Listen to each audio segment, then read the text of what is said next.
So the plan today is to plasterboard underneath the stairs and then build a couple of stud walls and create a cupboard under there. Got a few things to contend with, so let me just go and show you that. So obviously got some pipes under there, so we're going to have to counterbatten the stairs first before putting our plasterboard on. As you can see, the boiler's going here, and then we're hoping to create a kind of cupboard about here, and then to about here. I'm going to use 3x2. The reason is because I want as much gap here as I can, so when I put my architrave on for this door, I'm not cutting it down and it don't look a little bit silly. Pretty simple job, but thought I'd do a kind of longer format video. This is the first one, so if you're new to the channel, hello. I'm Andy. We bought this house. This is a 1950s ex-council house. Me and my wife bought it, and for the last year or so we've been renovating it. As you can see, it's all in pieces, so we're slowly putting it back together at weekends, and thought it would be good to document the journey, and hopefully you enjoy it. So yeah, let's get into it. Alright, so I'm just going to start by counterbattening the understairs. So I've just noticed that there's a copper pipe up there that's in our way. Protect your ears because this is very freaking loud.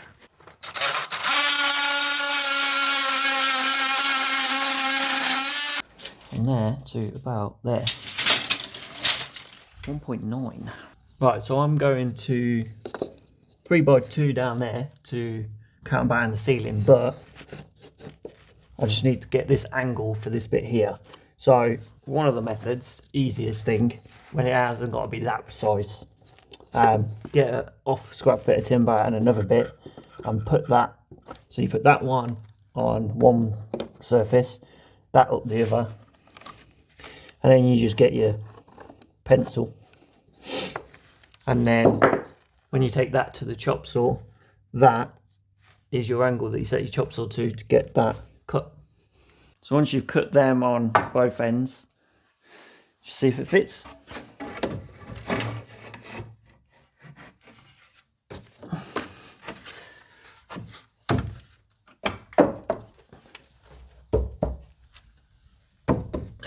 Yeah. Screw her up. I'm just using these Fisher plugs.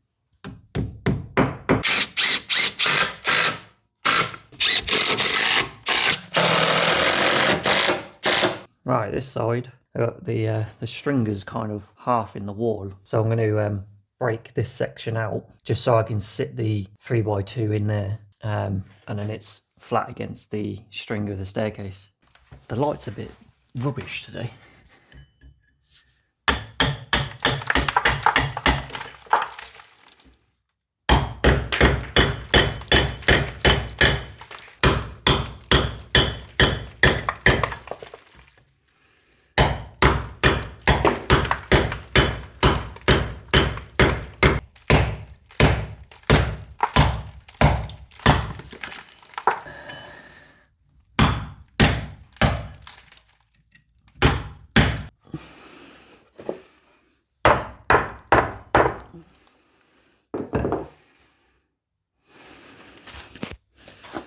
Nice.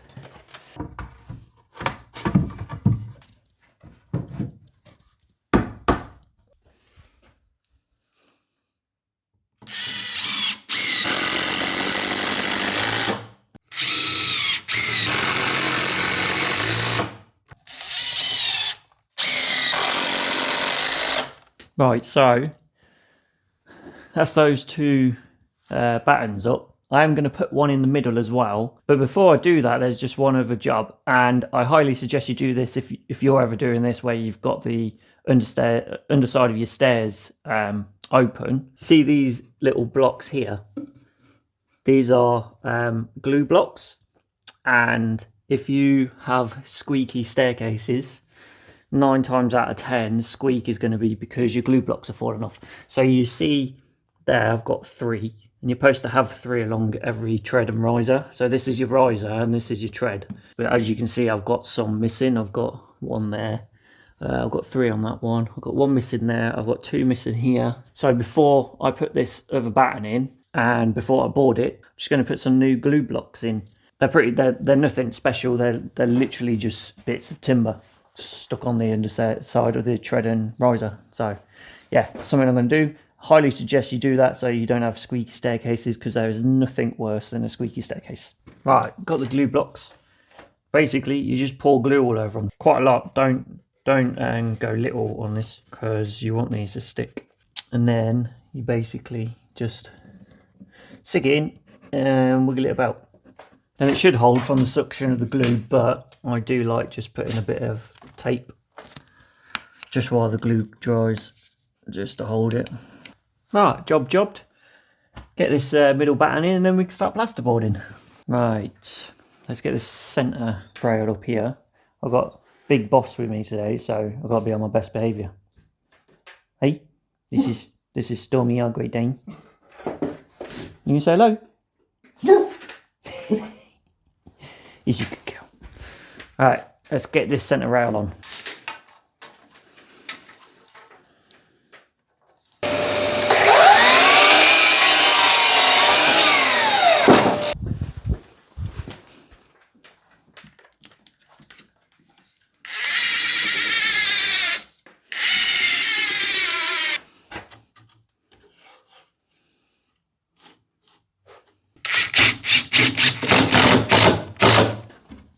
Ain't going nowhere.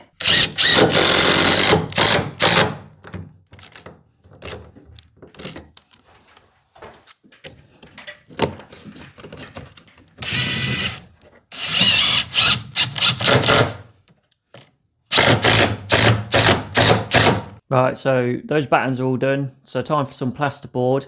I'm not doing this one down here at the moment because I'm only going to plasterboard up to about here for the time being, just because the plumber's got to come in, put the boiler on, so I'm not sure what he needs to get to with those pipes. So yeah, I'm going to board down to about here, and then I'll board that once the boiler's on. These battens down here, all I was thinking, just put a timber between those two, and then again, just the same as the others, and then I'll just pack it off that down to where it needs to be. But other than that, yeah, all the glue blocks have gone off, all they're done. Yeah, we're all good for plasterboarding. Oh, also, I'm going to use fireline plasterboard for this, as this is a means of escape with the boiler underneath it. So yeah, I'm just going to use 12.5mm fireline board for this rather than standard plasterboard. And the cupboard that I build, I will do the inside in fireline as well, just to be on the safe side.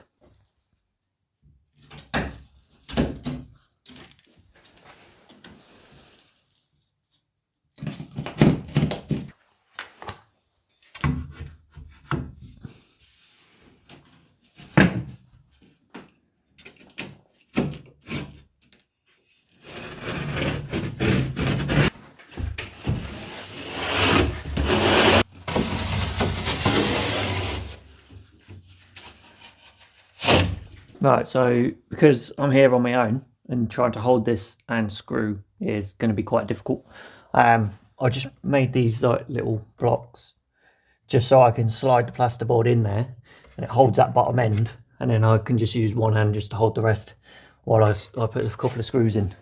So they're just offcuts, and yeah, just screwed over. That's 18mm, just so it's easier to slide it in. Yeah, see how this goes.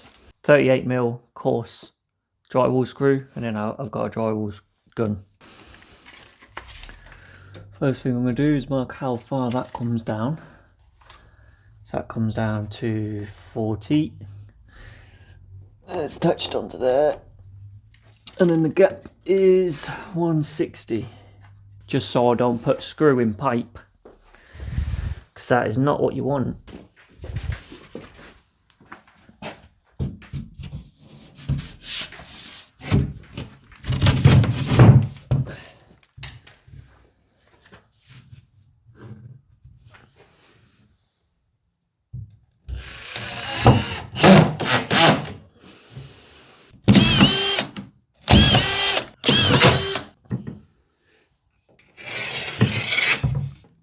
240 down.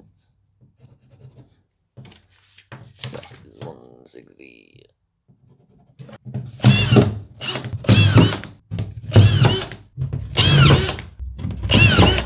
Right, that's that stage done. I'm just going to have a bit of a tidy up because I've got a bit of mess here. And then we're going to start planning for the stud wall. Going to build this one first. Work it out because we've got units going there. And then a few units here, but not a lot. So I just need to work out the units and then that will dictate where the wall goes.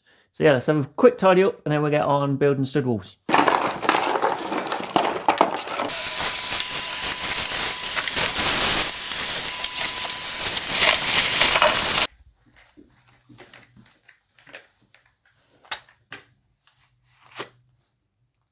Right, that's all marked up.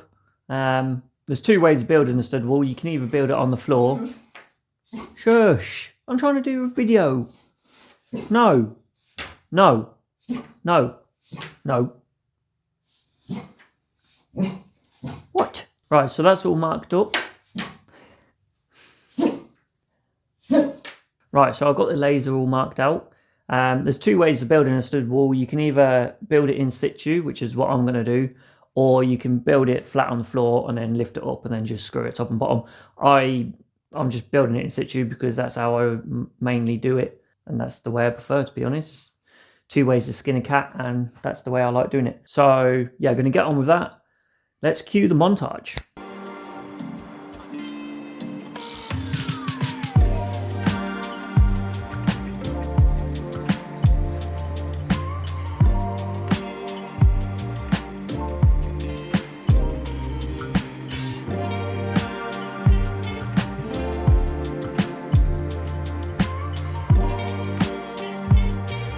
Right, that's that wall built. What I'm going to do is I'm going to plasterboard this side now before building this one, because otherwise I'd have to have two studs here to take the edge of the plasterboard. I'd have to put another stud in to take the edge of the plasterboard here. So by putting this plasterboard on now, once that plasterboard's on, I can just put that up to the plasterboard and screw it straight through into this, and it saves me putting another stud in. I mean, on a wall like this, you're talking like one more length of timber, but if you got more than that, or you got more corners, then obviously with the price of timber nowadays, it just saves you an extra stud. Right, I don't know if I explained that very well. So this is my little mock-up. So if that's our stud wall at the moment, and I built the other wall there, and when you come to put your plasterboard on this wall, obviously you put it up to there. Obviously this is chipboard, not plasterboard, but let's pretend that's plasterboard. You'd have nothing to take this edge of the plasterboard, so you'd have to put another stud there to take the edge. So if what I'm going to do is put the plasterboard on there first, and then because that plasterboard's on there, you don't need to take the edge of the plasterboard anymore, so then that will just butt up to it like that.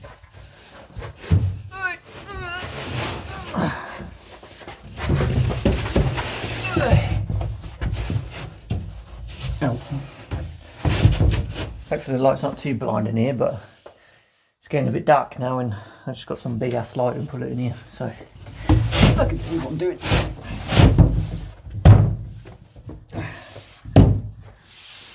Is that sweet?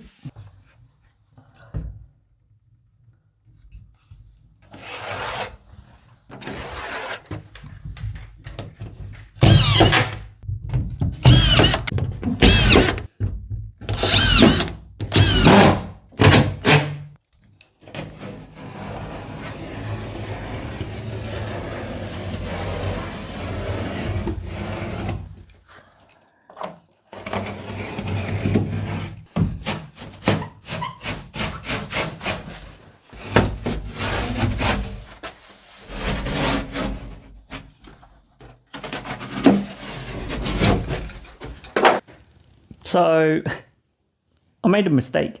After going through all that stuff about building the wall here and then plasterboarding it first, I didn't build the wall big enough, did I? Because the laser's set there, which is where the inside of the unit needs to go. So what I did wrong was I was supposed to come past that laser line, the thickness of the timber. So then me trying to save a bit of timber, and I've got to use it anyway.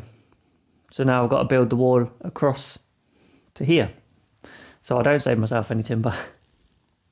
Oh well, you live and learn.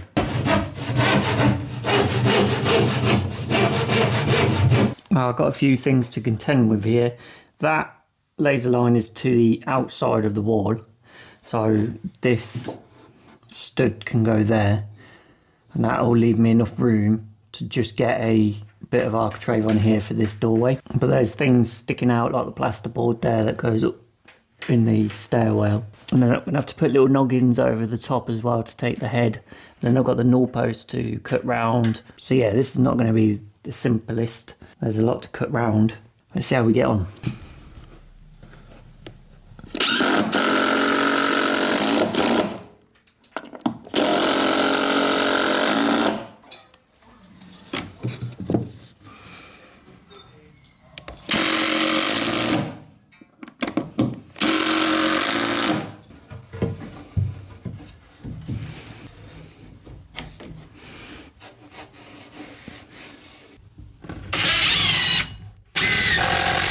Right, I'm going to start at the top. I put these two little nogs in just to take when I screw the head up here. I've got something to screw in. Put that one in as well, so I've got something to measure to. And then this one, I'm going to have to like cut around this. So this is going to be quite thin, this one. Yeah, let's get that cut then. Alright, as it's the head, I'm just going to cheat and turn it on its edge to go along here, because then I can get it spot on where it needs to go without having to cut it all down.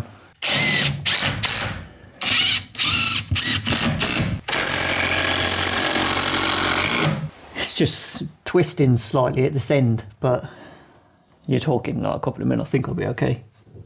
Right, I'm going to cut this one next.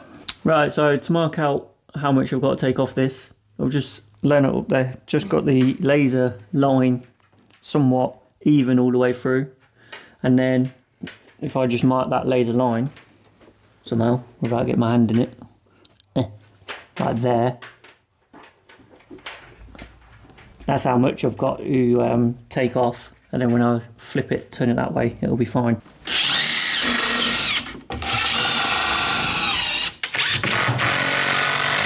Right, I'm having a 686 door in here, so I'm going to allow 70. Still wants to be in the video. I'm going to allow 750 or 75 centimeters opening to fit the frame in. So I'm just going to mark that, and then I'll put that sole plate in there. So I've cut that, but I've cut it short by the thickness of the timber, because then this one going up here can put onto that like that, and then I'll just screw straight through.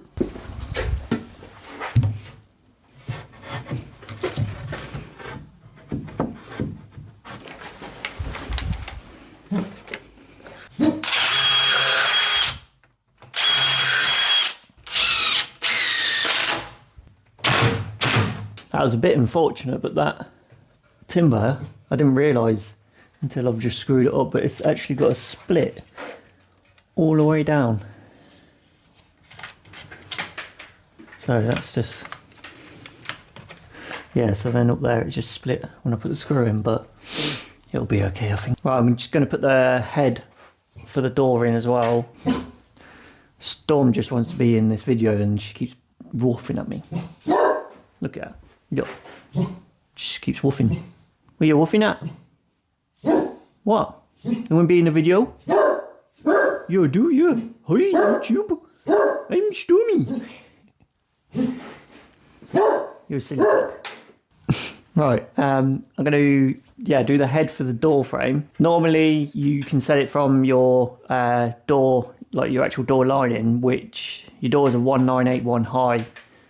Plus the thickness of frame, so you normally allow about 2 meters, but because this is so close to this door, just like I said on the other video when we built the downstairs toilet, I'm just going to level across from this one, just straight across there, so they're identical, because being that close, if they weren't, it would look really horrible once it's all got architrave and everything over it.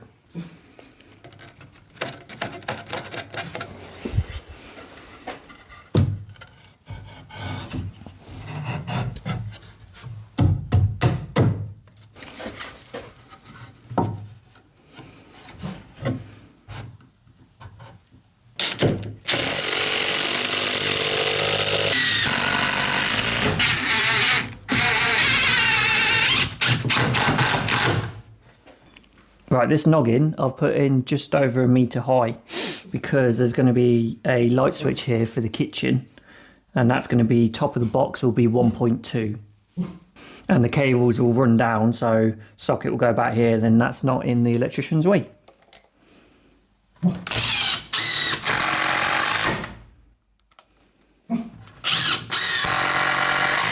Right, we are all done. I've just gone around, put these timbers up here. So when you come in here, got something for the edge of the plasterboard because that'll be a little triangle up there. Put that one up there as well. Done that noggin. Everything is ready for plasterboarding. I've just got to get the pipes in for the boiler, so then that can be plasterboarded, and then I can plasterboard the other side here. Yeah, this part here will just plasterboard in there. That'll all be plastered, and then the door is going to come in here and open. I'm not sure which way I'm going to get this to open yet. It'll most probably be here, hinged on here, so it'll open that way. So you kind of like walk in. But yeah, other than that, that's all done. Thank you so much for watching my first YouTube video. Hope it was okay. Let me know on anything I can improve on in the videos. And I'll see you on the next one. Me and Stormy are going to get out of here because it's getting a little bit cold now. You can say bye. Or bye guys. See you later.